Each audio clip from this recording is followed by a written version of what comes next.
Dito na tayo mga idol sa Old Zigzag Road. Buena Vista Cake. Ayan mga idol. Unang mga idol dito sa Diversion, Lopez, Quezon. At ayan, para kumain ulit sila dahil yung kain nila doon ay sa Zigzag kagabi. At habang nagkakain na ng mga idol yung iba naman nag-check ng kanilang mga bike, tapos yung iba nagpalit ng interior dahil napakadulas nga ng daan at napaka-traffic sa Quezon, kaya mag-aalas 6 na nang dumating dito sa Lopez. Ayan o, ang lakas niya o.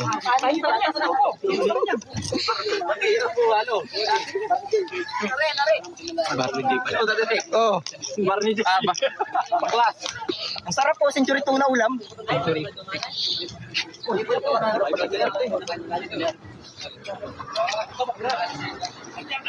ito talaga.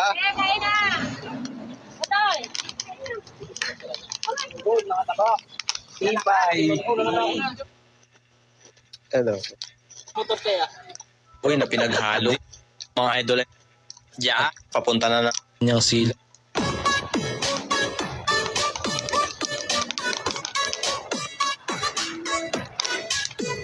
At dahil napakalakas nga mga idol ng ulan, hindi na tayo nakapag-video, kaya't nandito na tayo mga idol sa Buena Vista, Quezon. At dito mga idol ang pangatlong stopover para kumain, maglagay ng tubig sa mga tubigan. At ayan mga idol.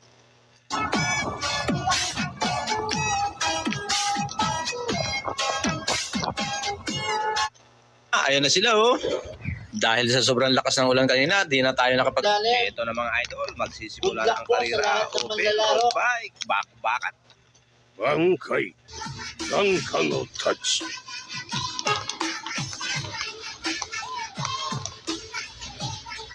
Sa aking speedometer, ayan, umabot na ng 57 mga idol. Pero ito'y ito na mga idol, magsisimula na ang karera. Open road bike, bakbakan na. Maganda ang ruta nito mga idol dahil simula pa lang sa Villa Arcaya, grabing kunat na ng ahon at napakahaba. Tapos doon sa Old Zigzag Road, ayan, maganda ang labanan nito. Andiyan na po. Good luck po sa ating mga marshal. Dito natin malalaman kung gaano katatag ang isang siklista dahil umpisa pa lang ay may pagsubok na. 5, 4, 3, 2, 1, go! Ayan, ingat po sa ating mga open road bike. Good luck po sa inyong lahat. Ayan, humabol lang tayo mga idol dahil kumuha pa tayo ng service na motor doon sa parking natin, pero napakabilis talaga ng takbuhan nila kaya malayo ang hinabol natin. Ang neutral nila mga idol, 50 to 55 kph ang takbuhan, kaya may ilan-ilan na rin kumalas. Hanggang dito nga pala mga idol ang neutral, kaya pagka nandito mga idol, bakbaka na. Ayan na, simula na mga idol. Ayan, pangalawang pagsubok sa mga siklistang manlala. Nandito na sila mga idols. Tuloy lang sa laro kahit walang naniniwala. Kahit sa sarili mo, ikaw ay may tiwala. Erickson de los Santos. Ayan, Erickson de los Santos ang nagdadala mga idol. At nang pumunta nga tayo dito mga idol sa bandang unahan, ayan, 6-man breakaway. Ang ating naabutan, Sebastian Olasi. Sino-sino ba itong mga kasama nito? At andito nga mga idol, si Landerson Nebres ng Team Dreyna. At ito mga idol, medyo maedad na ito sa kanila. Siguro Team Army ito. Ayan mga idol, ang lalakas nila sa ahon. Pero siyempre kahit insayado ka, iba rin itong ahon dito mga idol sa Villa Arcaya. Ayan, medyo may sumigsag na mga idol. Ayun, sa hulihan, nagsisigsag na siya. At pumisto nga tayo dito mga idol dahil para kumuha ng magandang video at para mag-abot ng kanilang mga pangangailangan. Ayan, Landerson Nieves mga idol ang nagdadala sa ahon.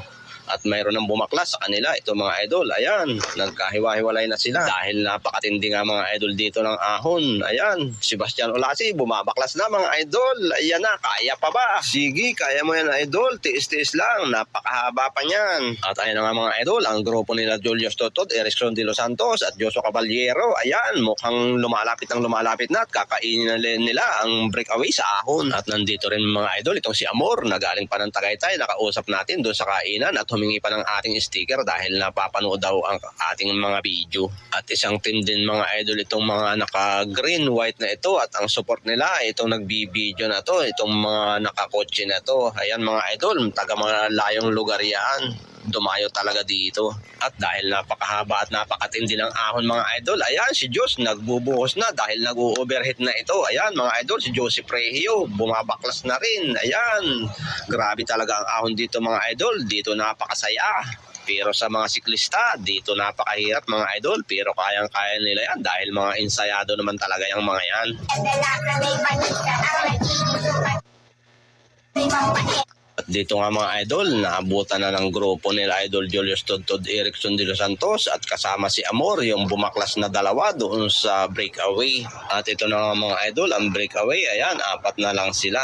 Ayan, si Idol Landerson Nebres, ayan, at ang Sunday Plus. Buksan mo na soft drinks. Soft drinks kay Lander. Erson, tutut, yun. Kasi taga-tagaytay. Ito mga idol ang pinakahuling ahon dito sa diversion sa Gumaka. Pasensya na kayo mga idol, medyo pa may part na magalaw ang ating video kasi minsan nag-aabot tayo ng tubig tsaka soft drinks nila kaya minsan kung saan na lang umiikot yung camera. At andyan nga mga idol si Amor, yung taga-Tagaytay, nakasabi talaga kay Erickson de los Santos at kay Julius Todd. Talagang doon siya sumasabit mga idol dahil napakalakas din itong si Amor.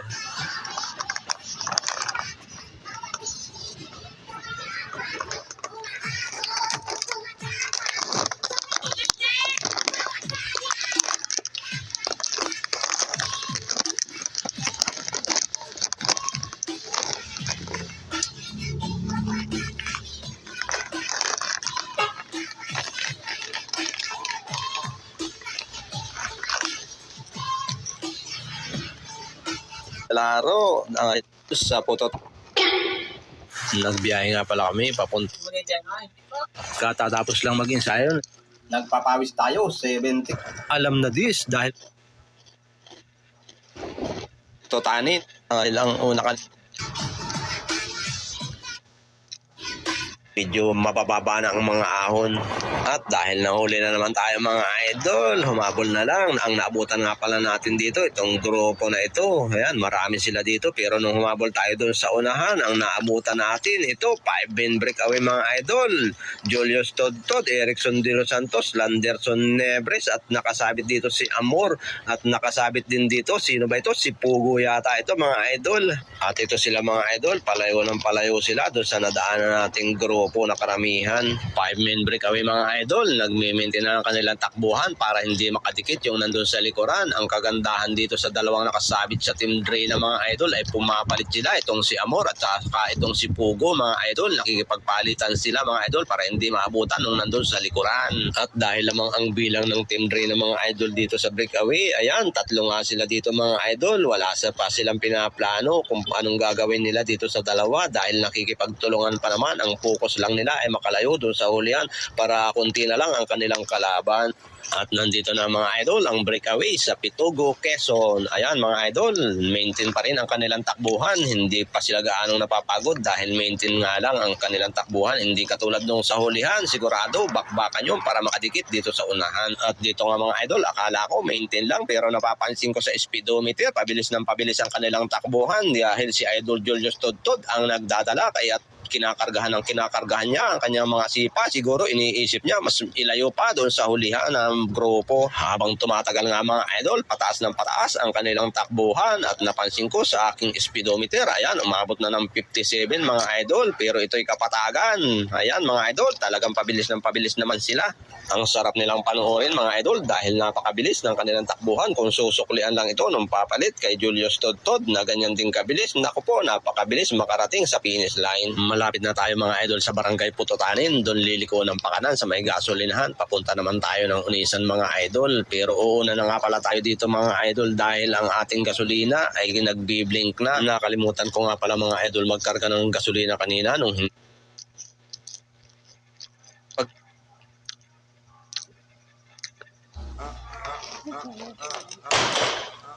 little bit wrong. I say wrong little bit just. I'm sorry for this, but you need more. Are you serious? Like this way. Actually, this big weight, but I just stay there. You need more like Oh. Oh my God.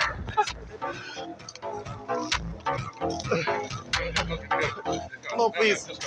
Please, guys. Please, I wanna... Just one chance, please. You need like this, you know? And here's please your back, please, guys. Don't forget about like... Just... I'm sorry.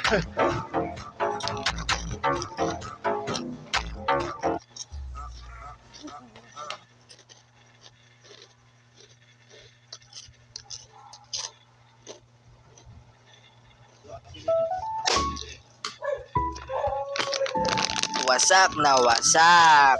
So yun nga no mga kuys, may bibili nga pala neto stem na to, tapos neto pork na to na 27.5. May nagpakabit rin pala sa atin ng Hassens GX na crankset. Dahil yung crankset niya mga kuys is thread type pa. Syempre medyo mabigat pa yung bottom bracket neto mga kuys, tsaka yung crankset niya talaga. Kaya syempre mag-upgrade siya mga kuys na medyo magaang para pag humimati siya ay napakagaan ng takbo. Nakikita nyo yung mga kuys, sobrang solid ng pag-iikot. Napakaangas ng chainring, sobrang laki. Baka pati truck karerahin na ni Idol pag inunahan siya. Kahit budget meal lang tong Hassens GX na to, napaka-solid na din. Tumatama yung chain doon sa mismong art dahil yung chain niya mga kuys ay hindi maayos na nakalagay doon sa RT. So naayos ko na mga kuys, ganito nakaka-smooth yung shifting. So pagkatapos niya mga kuys ay nagpa-bleed naman si Idol. Nagpa-refill siya ng hydraulic brake dahil wala na siyang preno at puro hangin na yung loob ng housing.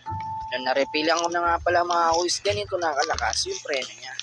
Unang preno, ngud-ngud ng mukha mo sa semento. Nagpa-line rin pala si Idol dahil ripset niya ay may gewang. Hindi lang pala gumigewang, sumasabog rin mga kuys. Sa hindi nasaan mga kuys ay sumabog na yung gulong ni Idol.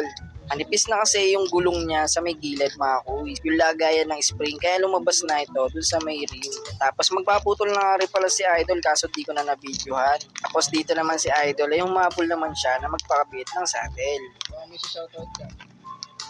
So, paano Sayang masaya. Eh pa sila yo. Mamaya kalbo ka na boy. Wala. Mapogi.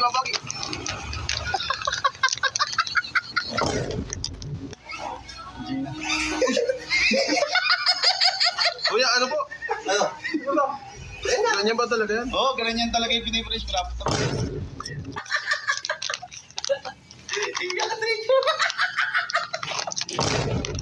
Basic. Ay, kuya, wait lang! Ay, bakit yan? Tanda, wag mo na ituloy yan. Wala naman. Sarap dito. Uy!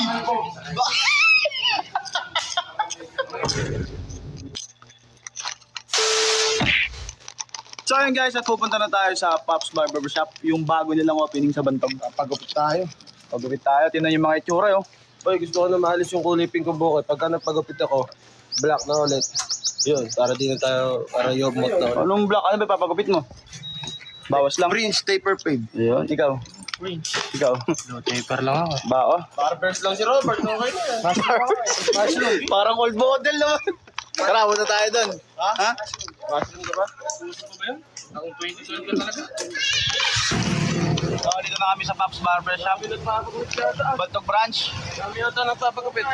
Natural, pero pinili na tayo ng gabi. Ayun. Diba, halika. Pinila mo na ba kami? Pinila mo na sila. Pinila mo na kami. Nakalis na kanina pa. Pakatagal nyo. Nakalista na pala. Pumunta mo tayo doon. Okay ba? Sabihin ako sa'yo. Ano? Hindi ka kasi rito. Kung siya tutok. Hindi ka kasi. Ikaw. Sabi mo na ba doon? Oo. Kakalbo yung si Bisa kasi Jumong. Oo. Dalawa. Good afternoon, sir. Sir, pakikiusap ko sana sa'yo eh. Pupunta kasi yung mga tropa ko dito, si Vince tsaka si Jumong. Magpapagupit yun. Okay lang po, sir. Pero ang gupit, sir, diretso mo agad ng kalbo. No, sir. Yun lang, sir. Ako bahala sa'yo, hindi magagalit yung mga yan. Magpapakita sa'yo, sir, sa kung anong klaseng gupit. Pero kalbo, sir, kalboin mo lang, sir. Ano, sir? Sige, salamat. Akong bahala sa'yo. Sige, thank you. Ha? Akong bahala sa'yo. Ang tawag yan? Hindi mo nga, hindi mo ko yan. Grabe ka naman. Kaya naman ipayat to. Kung ano may Ito. Aside tayo, kaliwa. Ano yan? Low temper Medyo hindi mapisngi yan eh. Oh, kasi tapos sa Okay, sige. Ito isa, si Kaki ba yan? Pinicture mo si Kaki, nakatalikod. Hindi si Kaki, kakulay lang. Natin kakalituhin. Okay lang. Okay lang. Pag sa'yo ginawa yun, eh, ikaw naman ang galing. Ito sa puso doon. Ay, kakalituhin si Kaki. Lagyan mo ng runway dito. Isa kanya. Ikaw mo. Ako muna kayo mong papagod. Ikaw? Ano papagawin mo? Basta. Dito? Bakit? Nakausap mo ba yan? Okay dito. Okay, dalawa. Dalawa mo na. Ako po muna. Hoy! Kayong dalawa ya. Gusto huwag kayong malikot dyan. Ang mga to eh. Hindi po kaya ako po muna. Sabi niyo, power up! Parang katulis. Eh, ba't pa ganun? Ito, parang pako. Hindi ka muna na. Ayun, Uy. Naku, sanay lang yan sa mga ano eh. Pang 50 pesos na, 30 nga lang daw.